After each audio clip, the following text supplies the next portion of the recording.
one headlight dangling by wires, staring blindly at the grass. Lila's fingers tightened in mine. "Daddy, did someone hurt it?" I swallowed.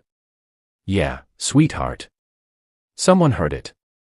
Dad stepped onto the porch in his faded Colt sweatshirt, arms crossed like he was waiting for applause. "There's the men of the hour. Relax, Ethan. Accidents happen." Caleb hovered behind him, hands stuffed in pockets, bouncing on his heels. "Bro, I'm so sorry. That guy came out of nowhere. I couldn't." "Where's the police report?" I cut in. Dad waved it off. "Insurance has it. They'll handle everything. You're on my policy anyway, got you that sweet rate, remember?" I stared at the wreck. The title's in my name. The loan was in my name. The last payment cleared 8 days ago. Dad shrugged. "Which is why the check's coming to me. Policyholder. We'll sort it. No need to turn this into World War III." Lila tugged my sleeve. "Can we go home now?" I lifted her onto my hip. Her stuffed fox, named Ember, dangled between us. "Soon, Bug." Dad clapped once, decisive. "Look. You take the bus for a bit. It's good for you. Carbon footprint and all that. Boys will be boys, Ethan. You still have your job. You'll cover your mom's next round of tests like we discussed. Easy." I felt the air leave my lungs. "Sure," I said. "Just like that." I said sure. For the next 9 weeks I woke at 4:45 a.m., walked Lila 6 blocks to the stop in the dark. Sat on a plastic seat that smelled like wet coats and old coffee while she slept against my shoulder, backpack between her sneakers. An hour and 20 minutes each way. My laptop bag bruised my thigh. My sample case bruised the other. I arrived at hospital smelling like diesel and desperation. Colleagues noticed. "You okay, man? You look rough." "New fitness routine," I lied. "Public transit gains." My numbers slipped. Fewer demos. Fewer bonuses. Commission checks shrank. The $92 monthly bus pass felt like a second mortgage. And every first of the month, like clockwork, I used to send $450 to my parents. "Family helps family," Mom always said, voice soft as tissue paper. I stopped sending. 2 months after the crash, my phone lit up on the bus home. "Dad. Why hasn't the latest cardiology bill been paid?" I pressed my forehead to the cold window. "What bill?" The echo. The follow-up. "They're saying $2,100. You know your mother can't handle that stress." I glanced at Lila. She was watching cartoons on my phone, earbuds in, oblivious. "I can't," I said quietly. Silence. Then laughter, sharp, disbelieving. "Very funny. You're pulling 6 figures, Ethan. Stop the games. Show me." "What?" "Show me where you see 6 figures. Because my last W-2 was $74,000. Before taxes. Before daycare. Before the $21,000 I've already sent you and Caleb in the last 18 months. His voice hardened. "You're in surgical sales. You brag about bonuses. Don't play broke now. Your mother is sick. Your brother could have died. And you're whining about a bus pass." I hung up. At home I opened every app. Payroll. Bank. Insurance portal. I built the screenshots like evidence for a trial.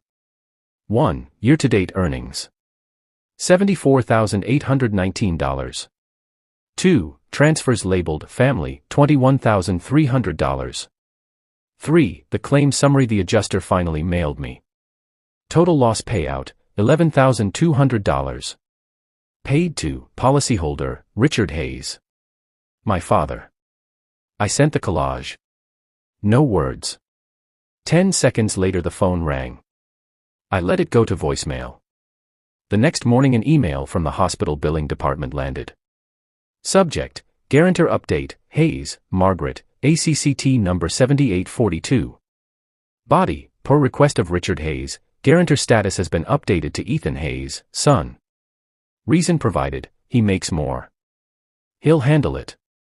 I stared until the letters swam. Then I called them. This is Ethan Hayes. I did not authorize that change. Remove me immediately. Put it back on the policyholder, my father, and send confirmation in writing. The woman on the line paused. We can do that, sir. It'll take a form, but yes.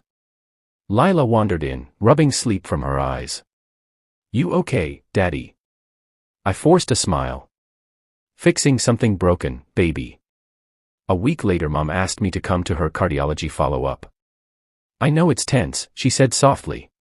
But I'd feel better if you were there. I went. Waiting room. Beige walls. Fishing magazines from 2019. Mom sat beside me, hands knotted in her lap. Your father's hurt. He thinks you're turning your back on us. I kept my voice low. He tried to forge me onto your account without asking. She looked away. Dad stormed in 5 minutes later.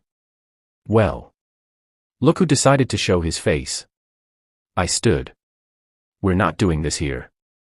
He stepped closer. You called the billing office behind my back. Made me look like I can't provide. What kind of son? I opened the folder I'd carried in my messenger bag. Page 1, bank transfers. $21,000. Page 2, insurance payout. $11,200. To him. Page 3, the hospital email. His note. Our son makes more. He'll pay. His face drained of color. A billing coordinator appeared. Hayes family. We're ready to review the guarantor correction. Dad's mouth opened. Nothing came out. I met his eyes. You're responsible for your own bills now. Not me. He lunged for the papers. I stepped back.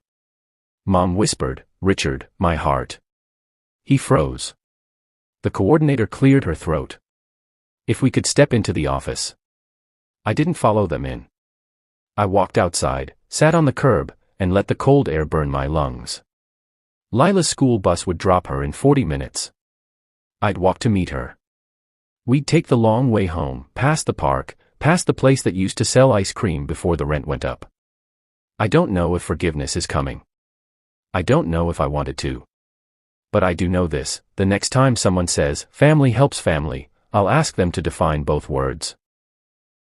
And if it were you, if the people who raised you kept rewriting the rules until the only one left standing was you, would you keep paying?